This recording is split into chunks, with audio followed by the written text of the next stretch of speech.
I would ask you, what do we got? But I should say, what do you got? But I know what we got, because I got this. What do you got? So I got the Dalmore 18. Oh, nice.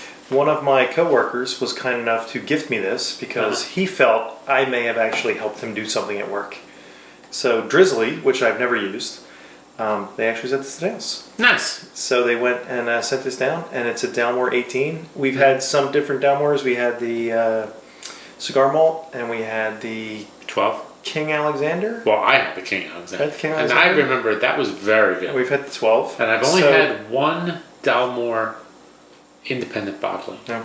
And it was by our dear friends at the Single Cask Nation. Single Cask Nation. And that was pretty damn good. Yeah. So this is the 18. So we'll give this a whirl. I know we've talked before about, does 18s really matter? Does 21 really matter? Right. You know, is the age statement really what it needs to be anymore? And we'll see. Okay. Let's give it a shot. All right, I'll read, you pour. That's a good idea. Okay. The Dalmore 18. The Dalmore 18 is an evolution of the Dalmore house style that harnesses bolder notes. The spirit is initially matured in American white oak ex-Bourbon casks, yielding... By the way, saying casks is very difficult for me. Yielding soft vanilla and honey notes. For its final maturation, the whiskey is transferred into casks, which have held 30-year-old Matusalem Oloroso Sherry. I assume that's the house, and then it's just Oloroso Sherry. As opposed to PX or something else. Yeah, I guess. Yeah. These casks are exclusively provided to the Dalmore from the renowned Gonzalez Byass bodega and give the whiskey its rich, deep chocolate character. Volume, okay, so it's a 750 bottle, 43% ABV. And I think I saw that they suggest their MSRP is $290. It's not a small gift. Yowza. Yeah. Yowza. And it gets 95 points at the International Wine and Spirits Competition in 2019. So let's go in and find out if this is good. Cheers. Cheers. I love the color. Oh yeah. Love the color. Beautiful color. The nose is interesting. I can't quite pick it apart. To me, it's a little cardboard, a little grainy, and a little bit of chocolate. Yeah, there's all at once. Kind of like the packaging on candy. Yeah, I get the graininess, and I get the chocolate. I don't get the cardboard so much, but I get a little bit of maybe like some stone fruit action going on.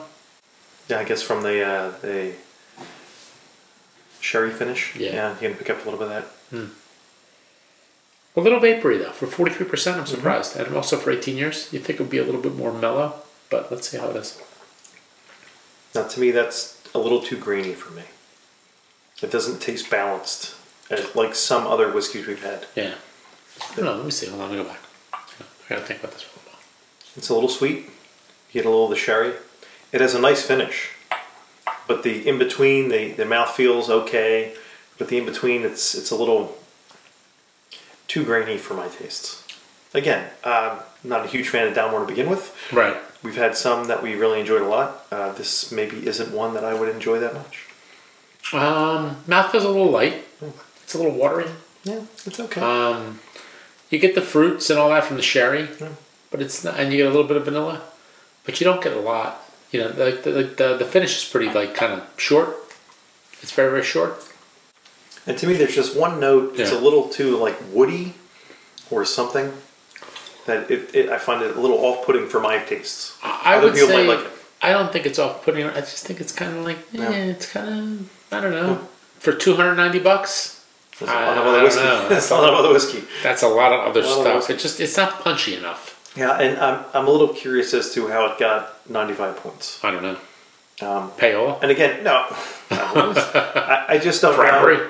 I just know what the scale is and what they're grading this against. I think the scale's 100. To me, I meant running this bottle against other bottles, how they scale them against each other. Yeah, I got you. To me, this is a B. Yeah. This isn't... It's not whelming. This isn't 87, 88. It's not underwhelming or not overwhelming. It's not whelming. It's just... It's okay. Yeah, it's okay. It's not for me. I'm not a huge fan of this. And while I'm very grateful for the bottle, and I'm grateful to share it... By the way, the bottle, spectacular. We had a bottle share, and I was able to pour some of this off for our good friend Sam, which he had a cigar, and he had this, and he put it out, and his Instagram page, his Insta Sam, and he was extremely happy to have this as a nice day outside his house. Again, different strokes for different folks. That's why they make all these whiskeys. Some people love them, some people don't. I'm just not a huge fan of this Dalmore 18. It just doesn't have enough of a punch for me. I need a little bit more, whether it's a higher ABV or just maybe a bigger, more rounded flavor profile. I just don't find the balances there. Yeah. If it was aged, again, I can't say the aged longer because it's already 18 years. Right. But if maybe it was aged in different barrels instead of being in sherry, if they just left it as it was. Yeah. Or maybe if it came in a little higher ABV. Yeah. Maybe there'd be something to it that was truly complex. I'd go 86, 87. Yeah. Maybe. Yeah. Maybe. It's just not not a style I really particularly like. But the packaging is tremendous. The bottle itself is just beautiful. Yeah. I really love the stag on the front. Absolutely. But the whiskey itself, it's okay. Yeah, it's okay. It's okay. So, sir, thank you for sharing. Oh, sure. Anytime. Cheers. Anytime. Cheers. Cheers to you.